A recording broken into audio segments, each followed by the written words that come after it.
estava lendo recentemente sobre a chamada o orçamento de guerra, né? A PEC 10/2020, que a gente sabe muito bem que é preciso ter ciência que essas leis, quando chegam no parlamento, muitas delas são leis prontas, né? São leis elaboradas junto a escritórios de empresas privadas, junto a grandes corporações, conglomerados bancários. Então, parece que o Banco Central ele não está muito preocupado em, de fato, socorrer a economia. Se a gente for ver como que está tramitando essa PEC, como que esse orçamento está sendo discutido, inclusive ele foi proposto junto à Câmara dos Deputados, foi passado para o Senado e agora parece, no dia 17/4, foi aprovado o substitutivo e ele está sendo mandado de volta para a Câmara. Então, o que a gente consegue ver, o que dá a entender, é que o Banco Central não está muito preocupado em viabilizar a sobrevivência das empresas, principalmente das micro e pequenas empresas, manter empregos, por exemplo, colocando e praticando as suas atribuições de autoridade monetária, né? Então, os bancos, por exemplo, o Banco Central poderia exigir que os bancos criem linhas de crédito a juros zero, em prazo de carência, enquanto durar essa pandemia. Mas não é isso que acontece.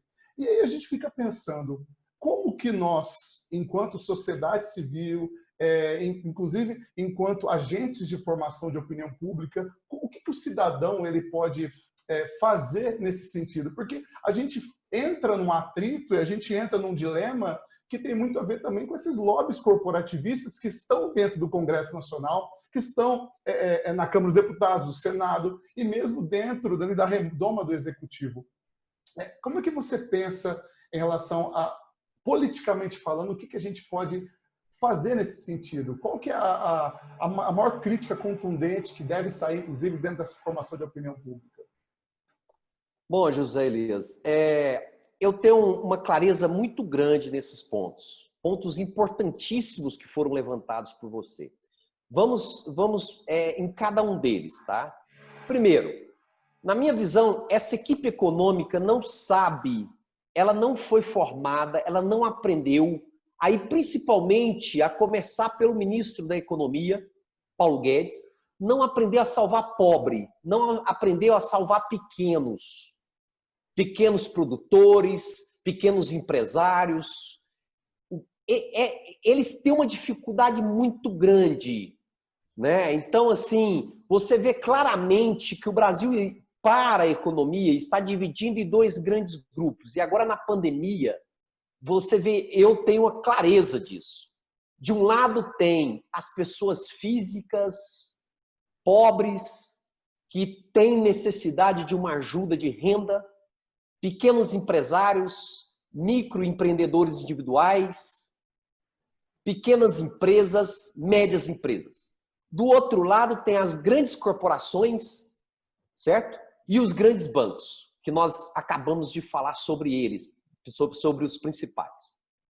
O que eu vejo? Primeiro, a maioria do Congresso Nacional, seja Câmara e Senado, eles defendem muito a grande corporação, os grandes bancos e os grandes empresários. Eu vejo claramente que a maioria deles são representantes de grandes corporações. Veja lá, por exemplo, a bancada do boi, a bancada da bala e a bancada da Bíblia. Tudo pessoas ligadas a grandes corporações, a grandes agronegócios, a grandes empresas, a grandes bancos. Então, para mim, o nosso Congresso, que eles têm legislado há muito tempo para essas grandes corporações. Bom, um outro ponto que você falou aí sobre a PEC. Eu até queria chamar a atenção sobre um artigo dela que autoriza o Banco Central a comprar títulos de dívida pública e privada. Ok? Até aí, tudo bem. Vamos ver em que termos. E tanto é que foi aprovado na Câmara dos Deputados, depois foi para o Senado, e o Senado alterou alguma coisa e teve que voltar para a Câmara dos Deputados. Mas o que tem ali de perigoso?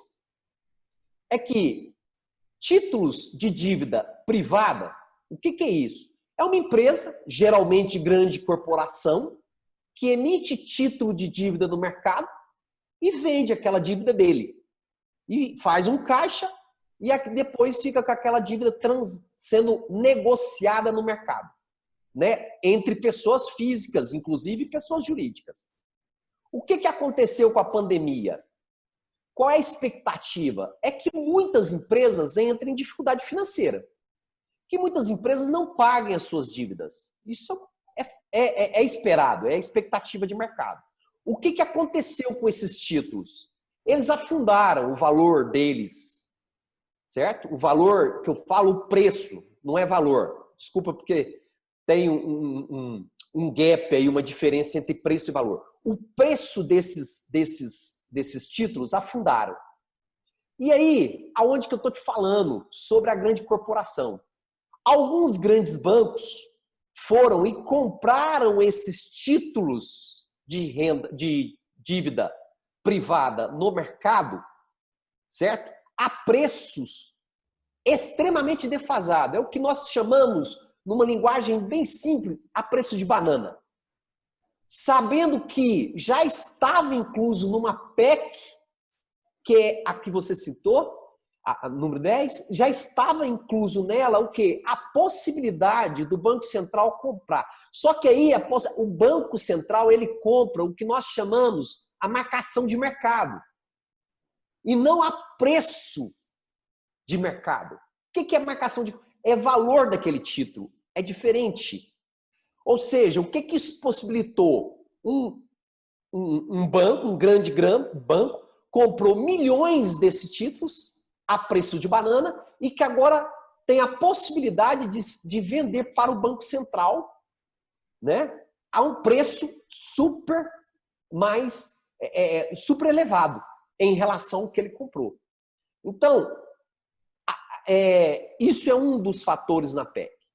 Mas você vê claramente que para o grupo maior de grandes bancos e grandes corporações, não falta, digamos assim, salvaguarda, não falta medidas para salvar esse público. Agora, por outro lado, você vê que faltam medidas para salvar. Por exemplo, quem de nós não conhecemos pequenos empresários como o MEI, por exemplo, pessoas físicas que até hoje, por exemplo, não receberam o auxílio emergencial, os R$600, que já é me desculpe a frase, mas é uma mixaria. Eu conheço vários que já teve, inclusive, o cadastro aprovado, mas que ainda não receberam.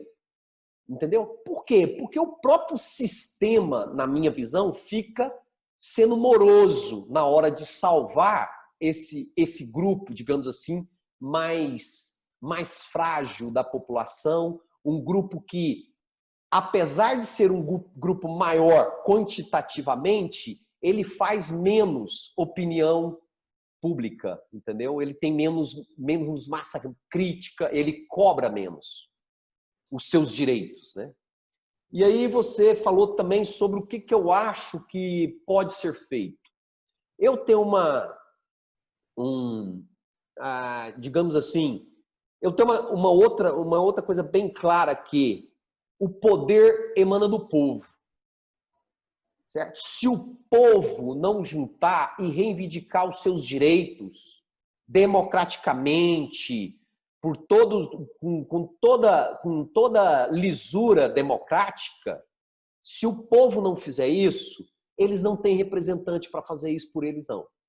Porque os pouquíssimos representantes que estão no nosso Congresso, representantes da maioria desse povo frágil, são pouquíssimos. E aí não vai andar.